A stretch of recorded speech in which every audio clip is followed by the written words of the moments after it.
नमस्कार मंडळी, रोजच्या नाश्त्याला तेच तेच खाऊन कंटाळात.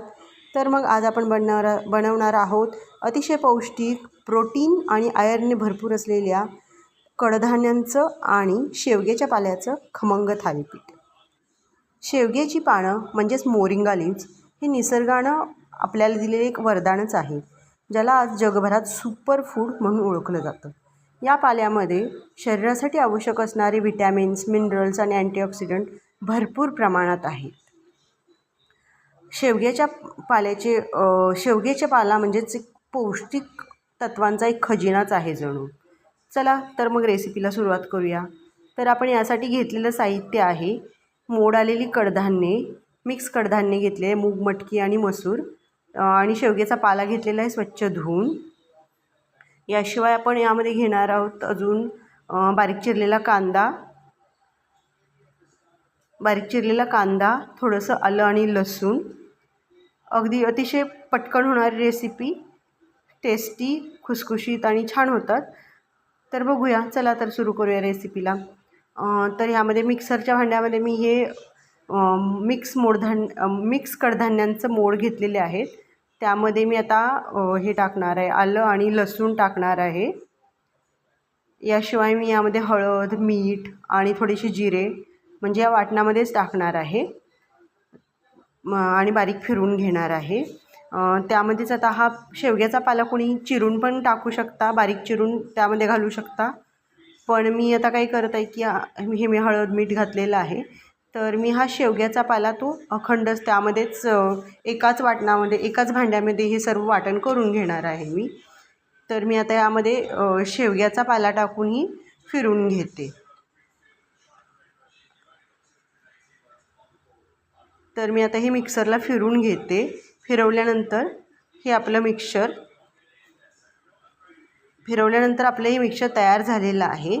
आता हे मिक्सरमध्ये आपण थोडंसं गव्हाचं पीठ किंवा ज्वारीचं पीठ किंवा तुम्ही दोन्ही थोडं अगदी थोड्या प्रमाणात, म्हणजे ज्यांना वेट लॉस करायचं आहे त्यांच्यासाठी ही उत्तम रेसिपी आहे, ज्याच्यामध्ये कार्बोहायड्रेट्स खूप कमी प्रमाणात आहेत, प्रोटीन्स आणि व्हिटॅमिन्स हे भरपूर प्रमाणात आहेत. तर आता यामध्ये मी जो बारीक चिरून ठेवलेला कांदा होता, तर आता कांदा मला काल सुरीनेच कापावा लागला, कारण माझा चॉपर कालच खराब झालेला आहे. आता नवीन आणेपर्यंत मी हातानेच कापलेला आहे हा कांदा, हाताने म्हणजे सुरीने. तर आता यामध्ये मी घालणार आहेत गव्हाचं पीठ थोडंसं. तुम्ही यामध्ये इतरही कुठली गव्हाचं पीठ पेक्षा ज्वारीचं, नाचणीचं वगैरे पण टाकून अजून त्याला पौष्टिक बनवू शकता. तर आता सध्या मी ह्यात थोडे तीळ पण टाकलेले आहेत. तीळ ही कॅल्शियमचा उत्तम स्रोत आहेत.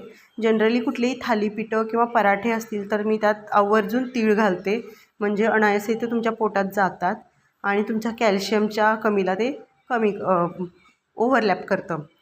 तर आता यामध्ये गव्हाचं पीठ पण टाकले आणि आता आपण तिखट पण मी यामध्ये टाकणार आहे, पण थोडं मिक्स होऊ दे, नंतर तिखट टाकणार. तुम्ही हिरवी मिरची पण टाकू शकता. हिरव्या मिरचीने अतिशय खमंग अशी होतात थालीपीठं. पण आता काही कारणामुळं मी ते हिरवी मिरची नाही वापरू शकत आहे.